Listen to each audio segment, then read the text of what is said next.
Okay, I'm just going to start my talk here. Oh, great.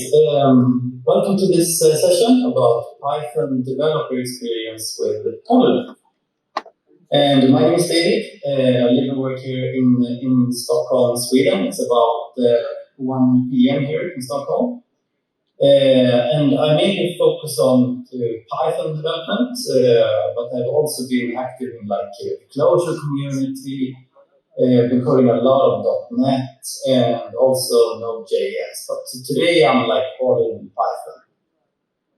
And I'm planning to talk about explain what Polylith is and how it kind of makes the developer experience nice when doing Python stuff. So I'm going to talk more about what it is, but I want to begin with kind of some of the problems and maybe the problems that this thing will solve. So from my experience, I've been in a couple of teams where we have developed maybe a platform. One time there was an e-commerce platform, and we have developed a lot of different services now, like a microservice setup. So that's kind of the starting point. So let's say, I hope you see my screen here. So let's say that we are a team or an organization that are about to begin building some sort of platform, maybe an e-commerce platform. And we kind of want to try this microservice thing out. So we have probably identified, or the team has probably identified different parts of that e-commerce platform. Let's say that something to handle products. So the team's starting to come to the conclusion that they would probably want a service that dealing with products. So what they do is they create a Git repo, maybe on GitHub, and start adding some infrastructure and start writing Python code that to kind of to build that feature of maintaining and handling a set of products. Okay, so the natural next step would be to expand this platform because maybe products needs prices. So since we are in our microservices context, so the teams decide on adding a new service, or they begin with adding a new repository, a new Git repo on GitHub, and they do start adding the infrastructure for that service, dependencies, or maybe how to deploy and all of that stuff, and start adding code. And they kind of want to make it a little bit the kind of similar structure, the same structure as the previous service. So they almost they copy the setup from there, and maybe also copy some of the code, because this service also needs to, they use Kafka to send messages, send events. So both of these are producers and consumers. So they kind of copy code snippets to just make that thing work over there. So continuing on this e-commerce platform, they discovered that they need something to, now they have products and prices, and they want to have their customers being able to purchase their products. So probably some sort of service handling orders. So they do basically the same thing. They kind of take inspiration from the other repos, create a new Git repo, GitHub repo, and start building that. But this time, this team kind of has read about the different kinds of layouts, and they starting the source kind of layout. So all the source code is in a source folder, and maybe they have infrastructure and tests in different folders. So a little bit different, but very much similar, almost identical to the other sources in setup. So by this time, the teams in that organization have probably realized that they need to do something about the code duplication. They have Kafka and they have other stuff on several services. So they come up with the idea to extract some code into libraries. So they create a new repository for one library, and add that code there so the other services can import that or add that to their as a third-party dependency. So I think that's a pretty common setup for microservices and PyCon projects. Maybe you kind of recognize something like this. And from my experience, this kind of setup microservice, I really like microservices, but it comes with some trade-offs, and maybe that's obvious when we look at this right now, because some code is put in libraries, but there are like code snippets and other parts of the source code that maybe it's not even worth putting in a library, because adding a library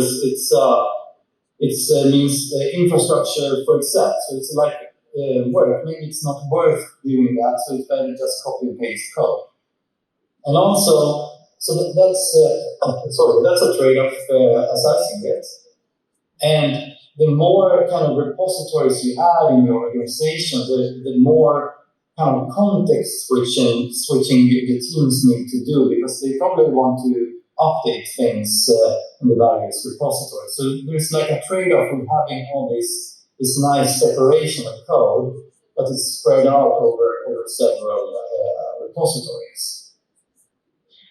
And also there's probably more trade-offs, but the top three that I have experienced is that, the developer setups, even though they are similar, they start to diverge. Maybe you have like a set of linting rules for this service, and the linting rules are maybe evolved in another service. So they have sort of different kind of rules that also could potentially affect the developer experience in a negative way.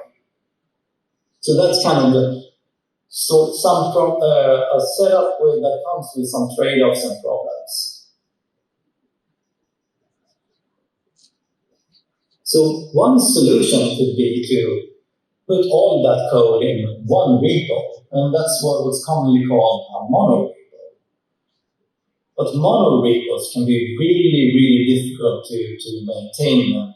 It can be difficult to do that code sharing. I've seen some attempts that do some symlinking and other things, but it's easily becoming very complex. At one place, or one organization that I was, they actually had this huge mono repo that was really difficult to work with, and the team started extracting that into several microservices, several repos. It was microservices, but in a mono repo, so they went the other way because it was too difficult to make this working like a nice and developer-friendly way.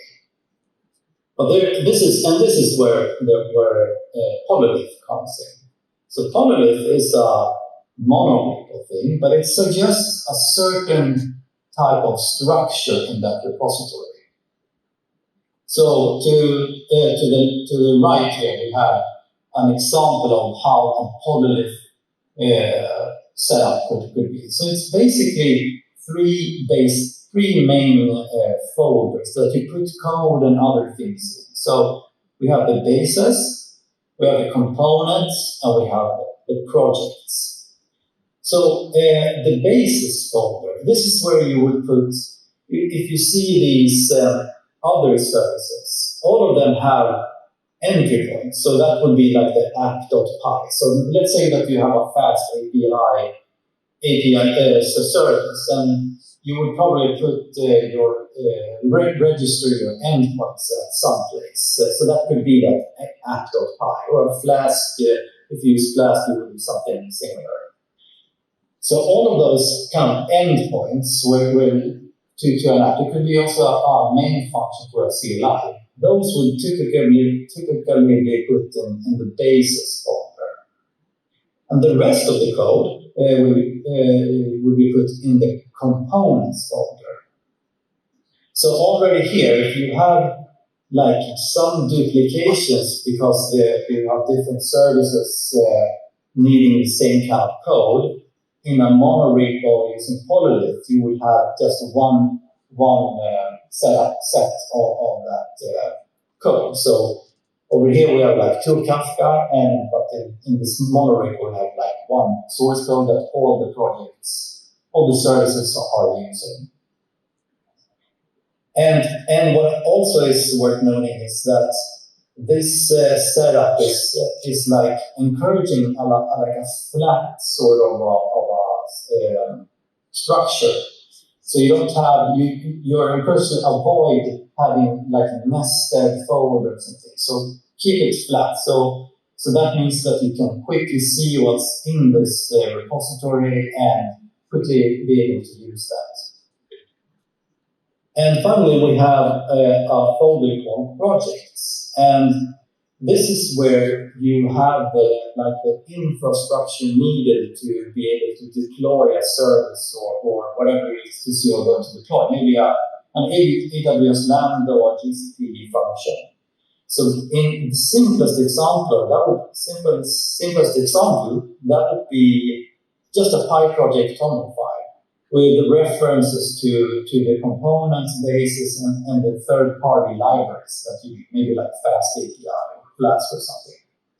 So a service that does something with Docker probably could have a project-specific Docker file in that folder too. But there is no Python code in the projects folder. All the Python code lives in bases and components. So already here, I think we have some sort of some improvement in the developer experience, because if you just expand the components folder, you get a quick overview over what's in this repo, what kind of features are in here. So you can quickly say, oh, there's something with Kafka.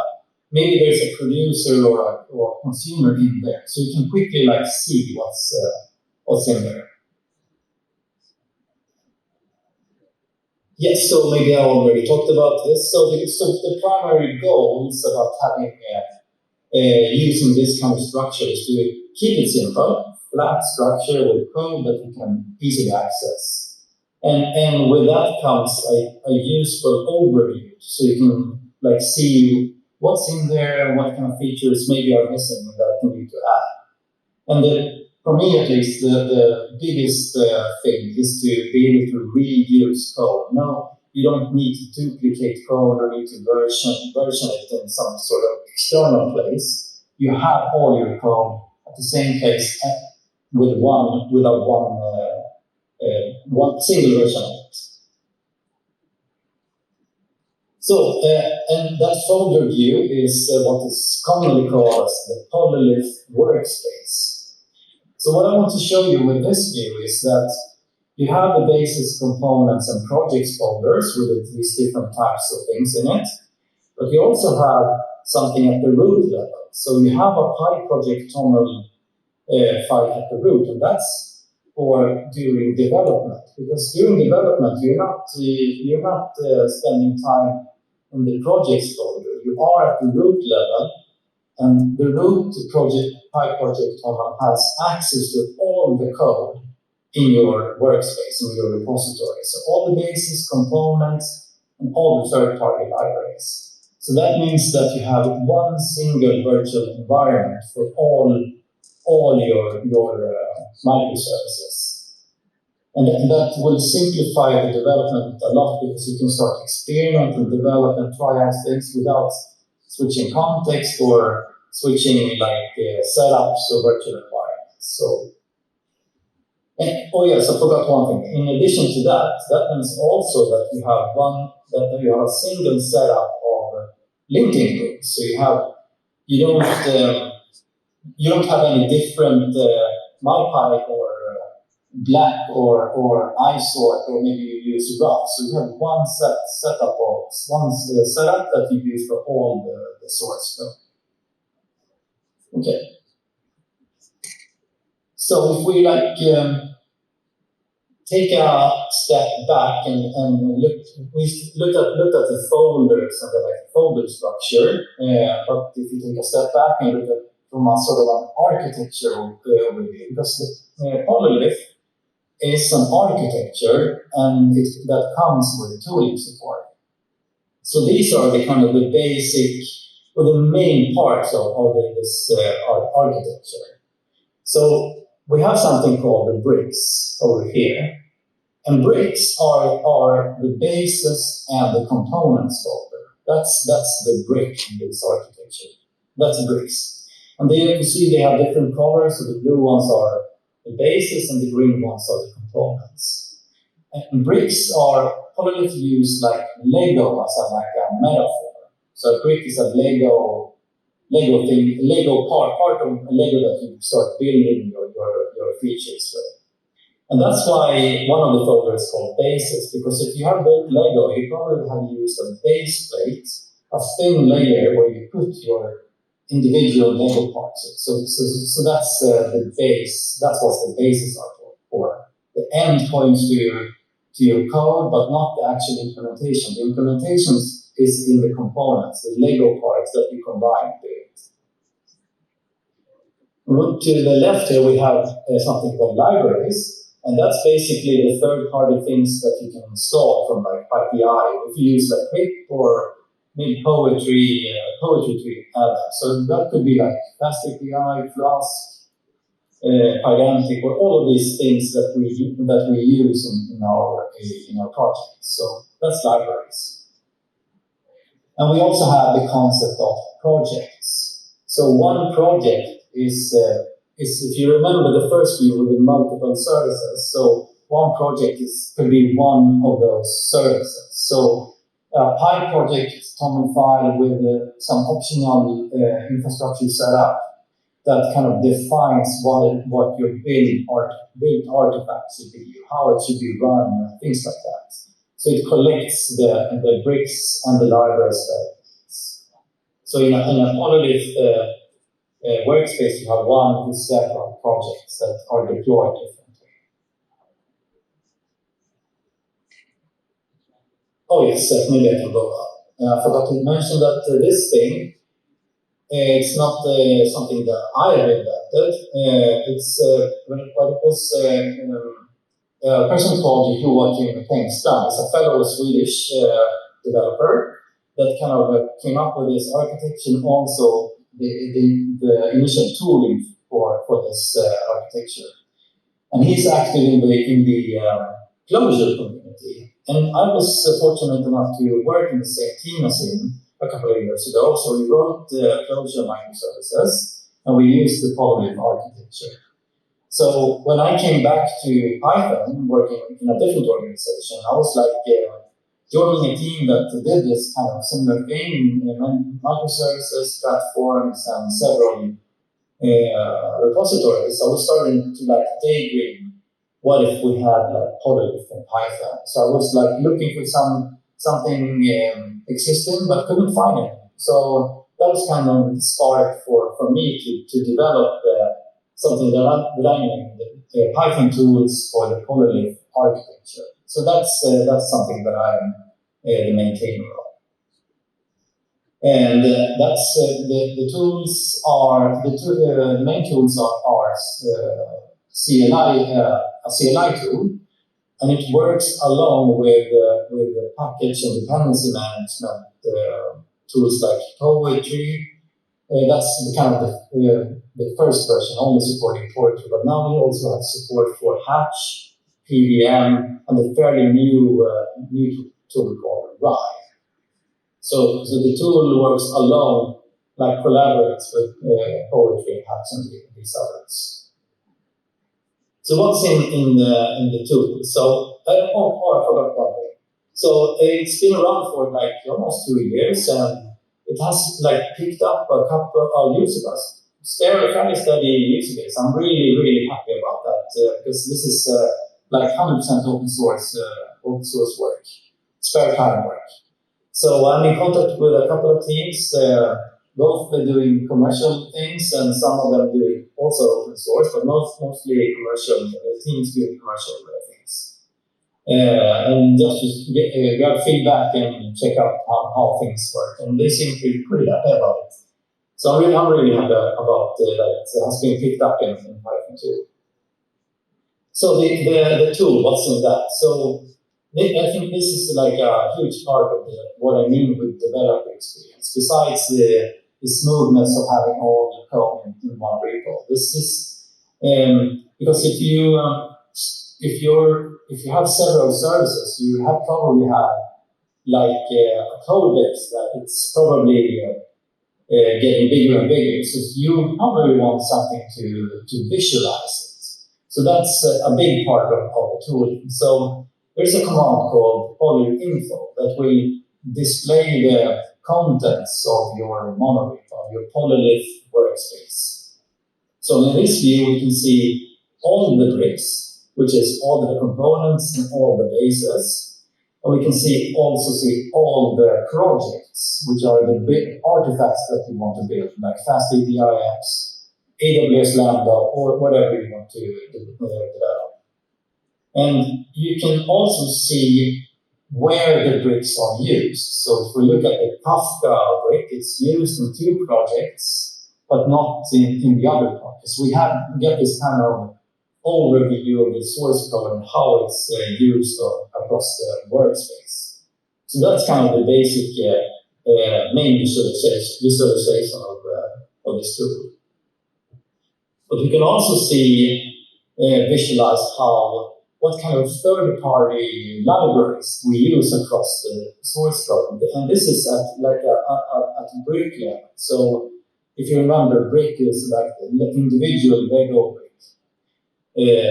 Represented by Python code. So you can see to the left, we see a printout of the entire monolith, all the projects, all the bricks, and all the libraries.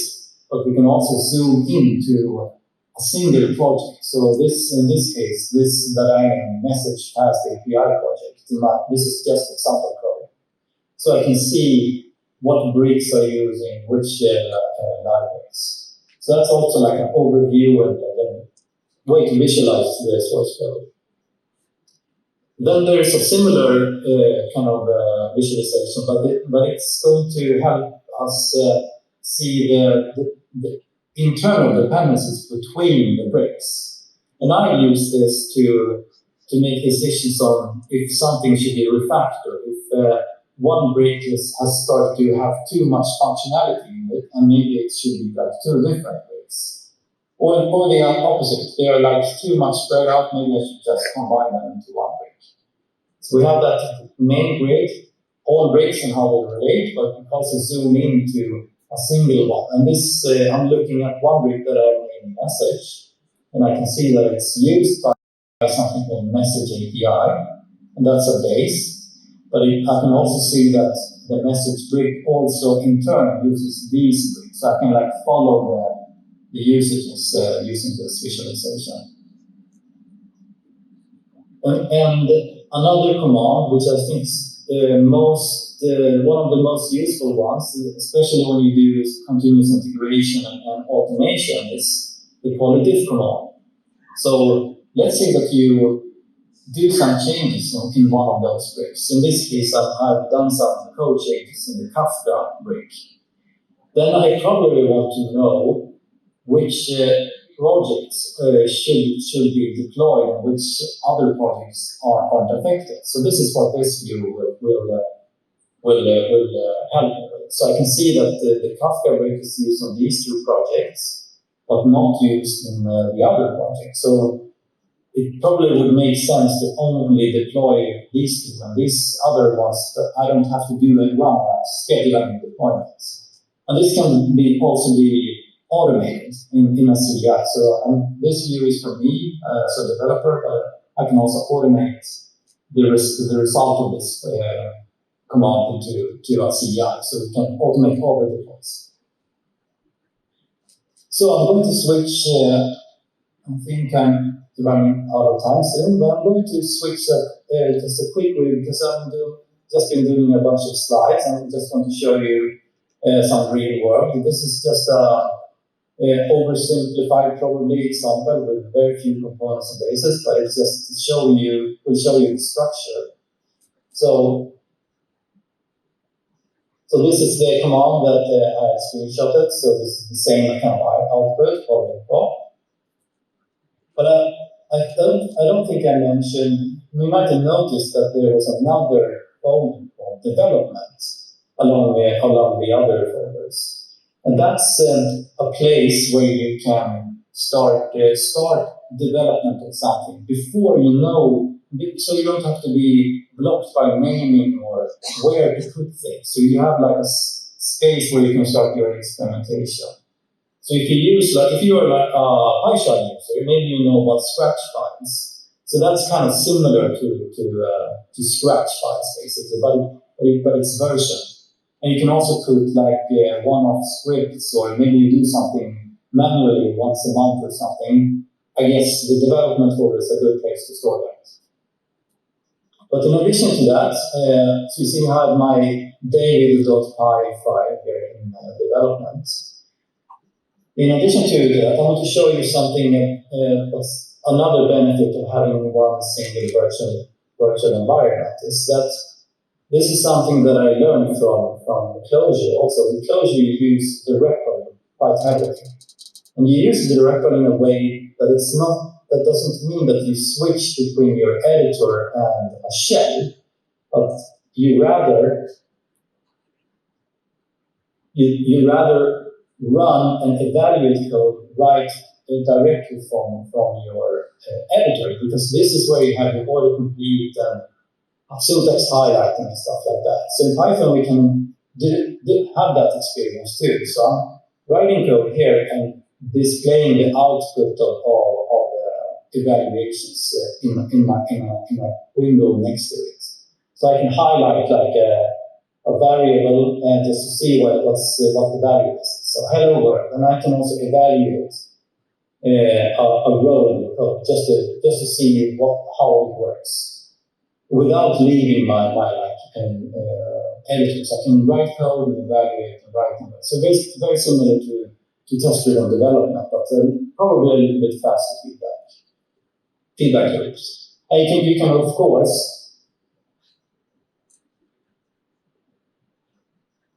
run your commands in a regular shell if you want. I think I have something prepared there. So I can run code like in a normal record too. So, and I have access to all the code in the entire model. Okay. So just to summarize, Polylith is an architecture with tooling support. It like the main goal is to have a nice developer experience, but also deployment experience. But mainly developer experience, so you don't have to do the context switching and copy code and stuff like that. I think that's it. And thank you for listening. I'm really happy to have been part of this PyCon conference. Thank you a lot for listening. We have a question. Yeah. Yeah. If he's not able to, I'll repeat it. We use the mic invested. We have.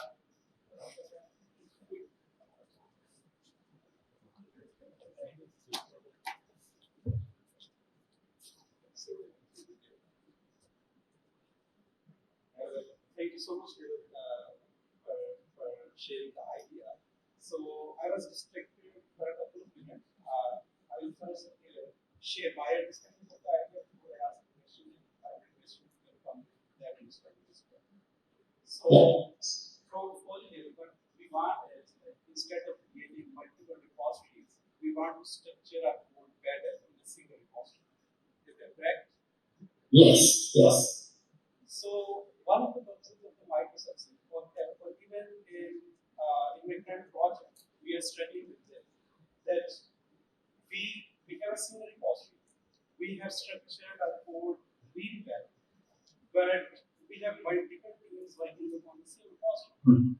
So we sort of like very often our releases are blocked because of features. For example, one of the teams have merged, even though we have a very good beautiful and we have iterated over it to multiple retros, but we are still blocked. So I would like to hear your thoughts on this. Yes, yeah, I recognize those kind of problems too. When before I got into Polylith, I had also had that idea that it would be a lot simpler for one team that's owning this part of the code base to have its own repository, and I still think that's a really valid reason to have that in a separate repository. But the way Polylith will kind of solve this issue is that you are encouraged to do the components very small, and very isolated. So it's sort of like a functional programming approach. It comes from Clojure, which is like all about functional programming. So it has that idea of clear separation between the individual parts, and I think that will help when there are other teams doing work that potentially could block you. Because if they can work in isolation or make the smallest possible change, and I think that will actually work with a multi-team setup. So I don't know if I answer your question properly, but I think that's kind of the way forward with using Polylith with many teams, that you are encouraged to do it, keep it small, keep it simple, and if there is something that you know that will break something, you can create a new component, and you're the only one using that component in your project, then you are totally safe. You don't want to break anything for anyone. So, yeah. Even if we ensure that, still, because to the production, there will be a single code, right? So, during the development, we can maintain multiple branches, and we can ensure that we are not being affected by each other. But to the production and towards the end, I guess still there will be a single stream line. For example, for regression purposes, you will have to combine multiple code at a single place. So from that particular point, the stream upstream to the production stream will be simple. So that's okay. Okay, I think I understand what you mean. I think, if I understand you correctly, I think the way this tooling will help out determining what is needed to be deployed and what's not needed to be deployed could help out with that, because if one team do some changes that affect one or several projects, but not all projects, there is not really any reason to deploy all projects. You only need to deploy the ones that are changed. And if you have integration flow where you do testing, things like that, the testing should probably only be done at those that are affected by the change, and maybe not the entire monolith, because that could take, if you have a huge set, it could take forever to just deploy it. So this approach supports incremental deployment of individual services or the services that are affected by changes, but the other ones shouldn't need to be affected or need to be part of that particular deployment. Did I answer your question? Thank you so much, David. It was a pleasure having you at PyCon. Thank you so much. Yeah. Thank you.